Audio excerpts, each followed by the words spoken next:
Welcome to Jesus Changes Everything, a daily podcast dedicated to providing a fresh look at the ancient and glorious truth that Jesus not only reigns, but is busy about the business of bringing all things under subjection, that celebrates the wonder and the glory that he has been given all authority in heaven and on earth.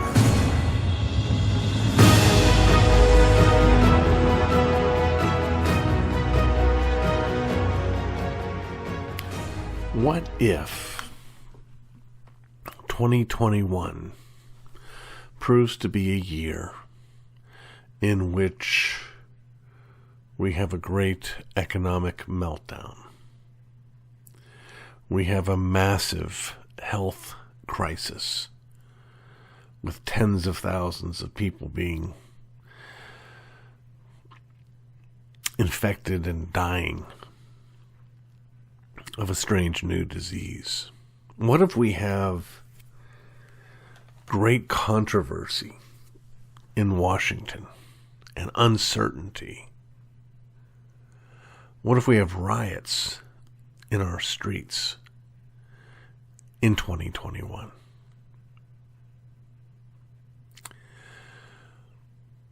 Probably wouldn't seem likely 2 years ago for you to imagine 2021 turning out that way.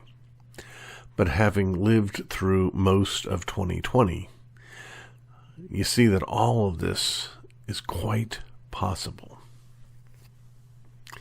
Now, I mention all this because I'm thinking through my work over the past year. I've been busy writing, and I've been busy teaching, and I have been busy with this podcast in the midst of all of these strange things that we've gone through this year. And I like to believe that I have, by God's grace, successfully struck a healthy balance. That is, I'm not only speaking to the headlines of the day, but I'm not fearful to speak to the headlines of the day. I am, at one and the same time, affirming that Jesus saves us and that we have a promise of a blessed eternity, but also that Jesus is active in the here and now, that he's bringing all things into subjection. I'm not in calling this podcast Jesus Changes Everything, taking the posture that Jesus only changes some things. That what he's concerned about is getting souls saved and the means of grace, and everything else is a matter of great insignificance. That's not what we believe here.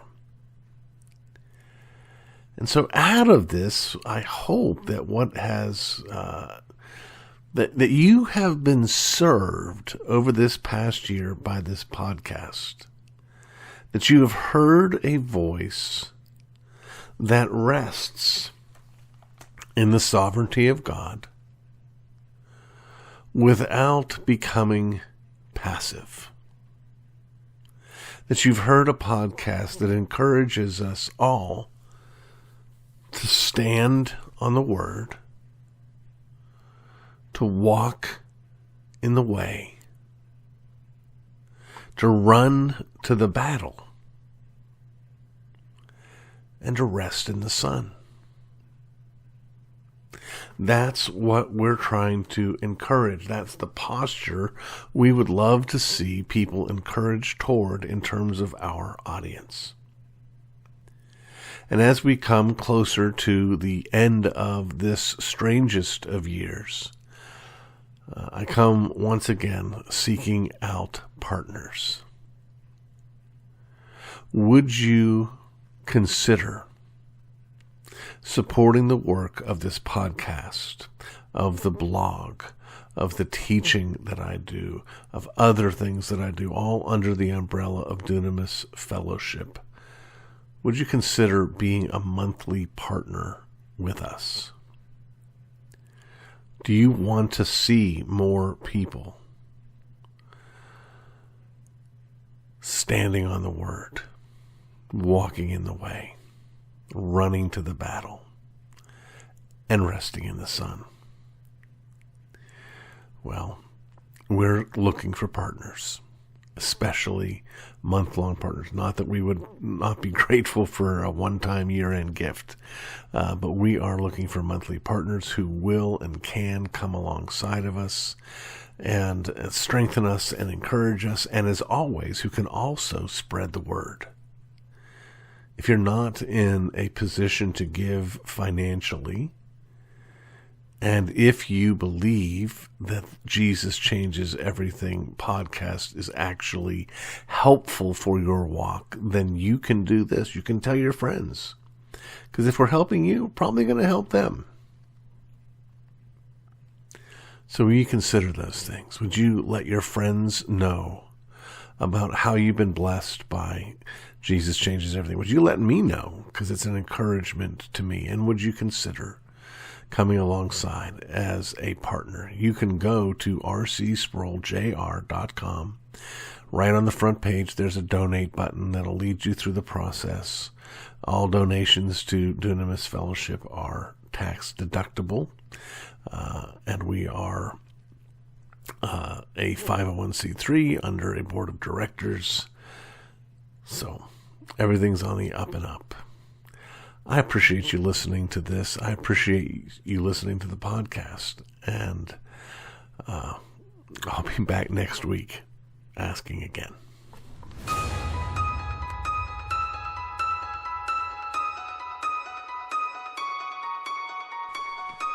It's time once again for us to take our seats and grab our popcorn and enter into another segment of curating your movie library. And as always, I have my movie star of a wife sitting across from me, who sits beside me when we watch the movies, but across from me when we talk about them.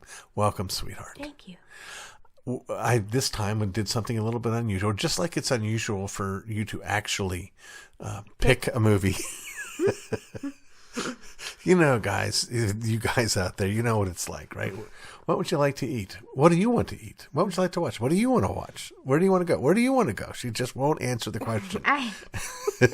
Well, I can say, no, I don't want to watch that. Yes, you can. That's true. What we do. Yes.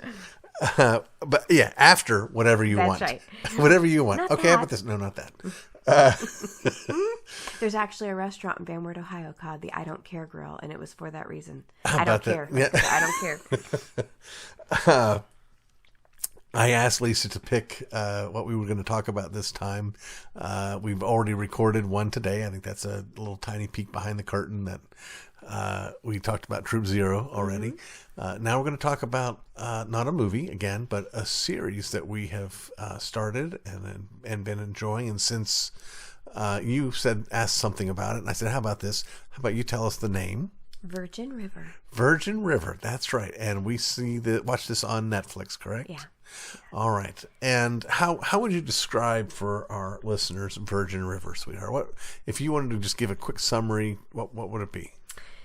It is about a nurse practitioner who has lost her husband, and she's looking for a fresh start. She was from LA, and she came into this very tiny town just looking to start over, and finds her heart starting to connect with someone in that town. And she's just very private, and that's really what the essence of that show is in series 1, is that you're seeing some of her baggage unpacked in each series, and some of the things that she deals with. She has a lot of flashbacks, but the essence of it is she is nurse practitioner in a big ER in LA.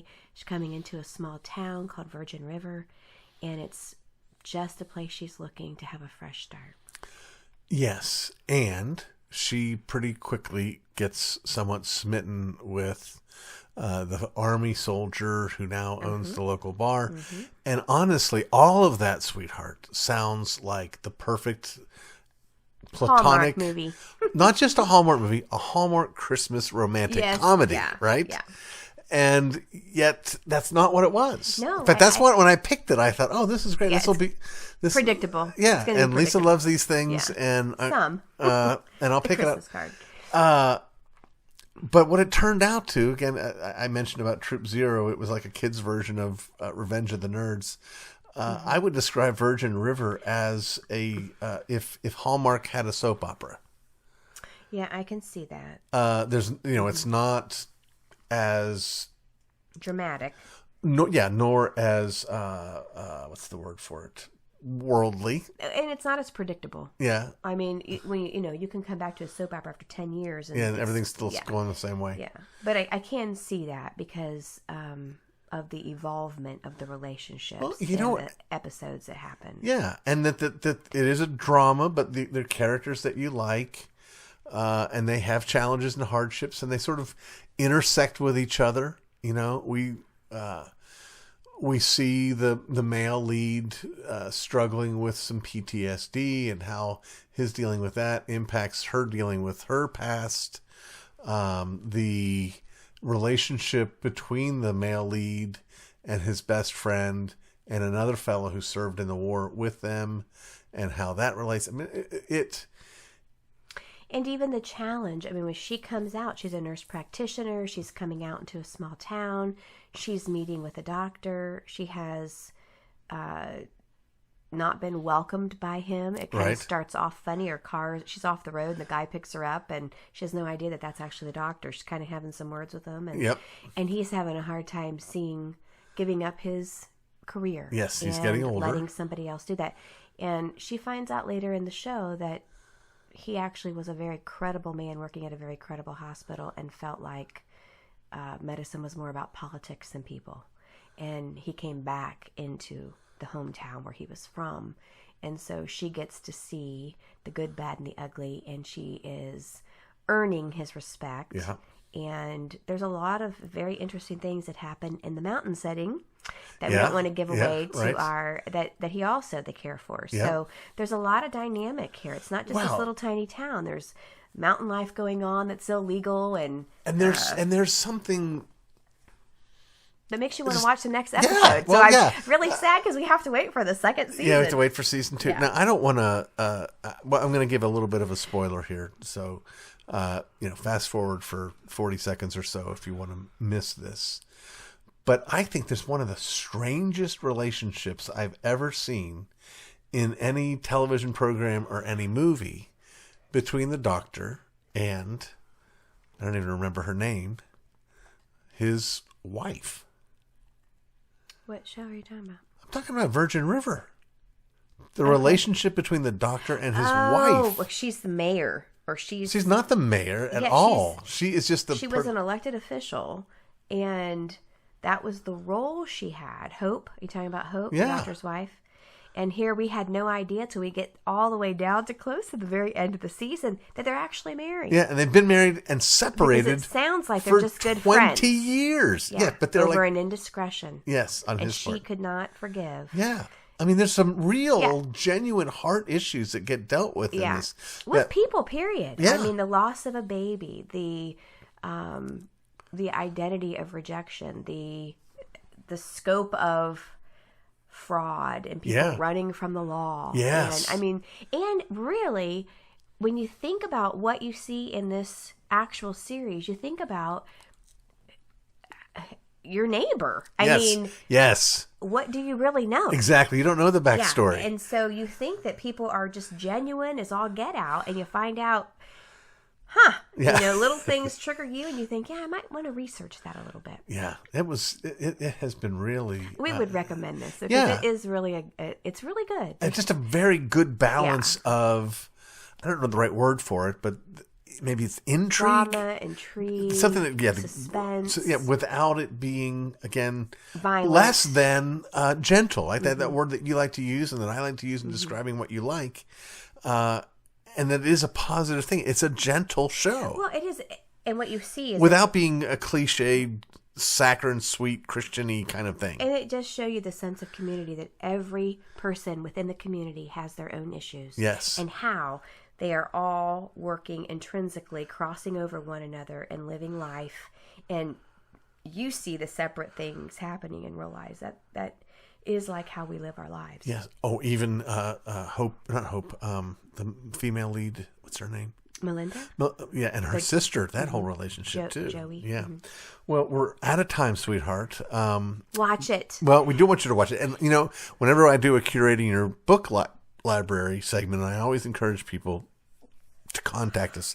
Let us know if you've read the book, if you're going to read the book, what you thought of the book. I want to do the same thing here. If you've seen Virgin River, let us know what you thought. Yeah. And if you start it because of this, let us know what you think. Amen. We would love to hear from you.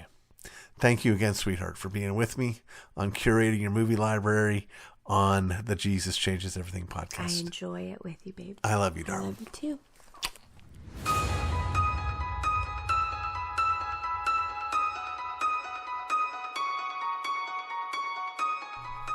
Is it a sin to celebrate Christmas? You've heard it said, and rightly so, that it's rather important to define our terms. Here is a case in point. There are at least 3 ways we use the phrase celebrate Christmas.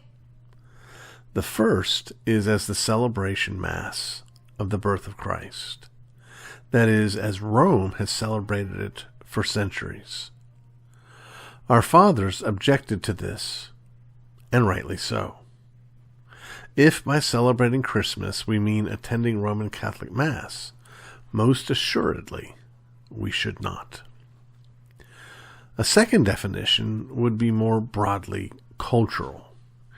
Here, what we mean by celebrating Christmas is decorations, Santa, the Grinch, eggnog, Rudolph, chestnuts roasting on open fires, Frosty, bells on bobtails, Charlie Brown, Texas death matches over the last Tickle Me Elmo, second mortgages for the latest game console, Die Hard, and everything Americans equate with a holiday.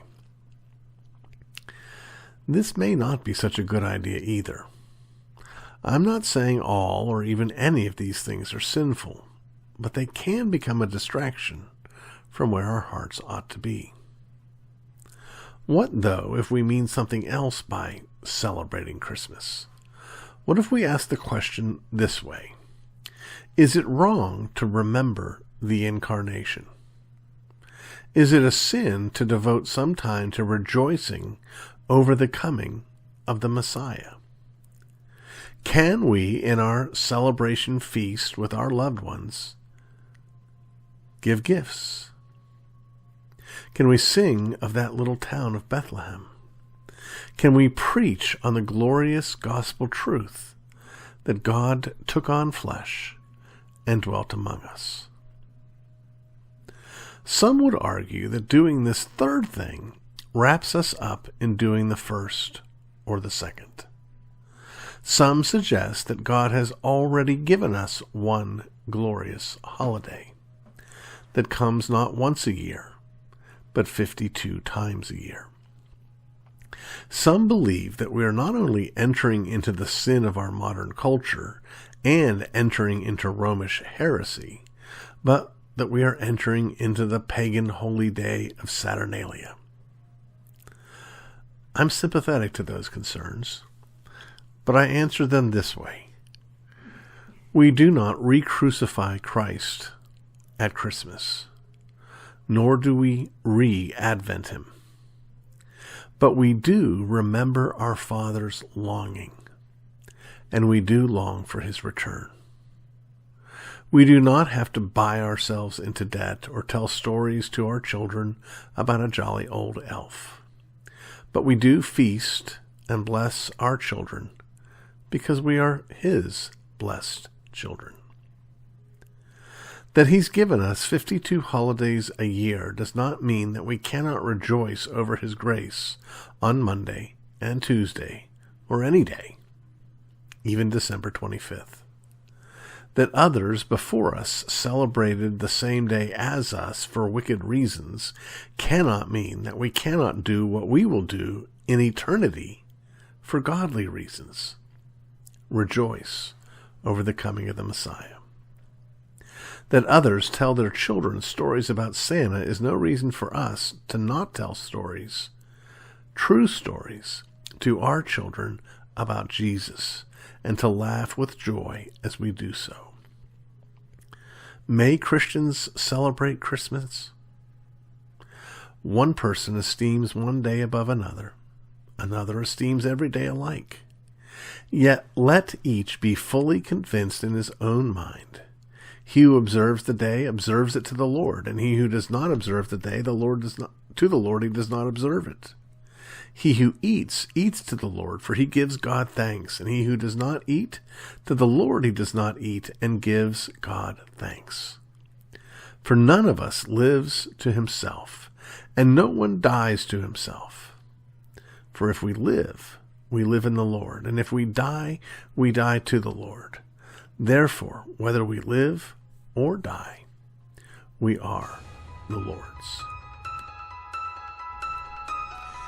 You've been listening to the Jesus Changes Everything podcast, a production of Dunamis Fellowship, the teaching outreach of Dr. R.C. Sproul Jr.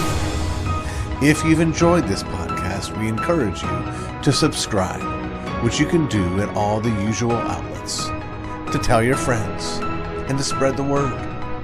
To learn more about the work of Dunamis Fellowship, please visit rcsproulJR.com and join us next time on Jesus Changes Everything.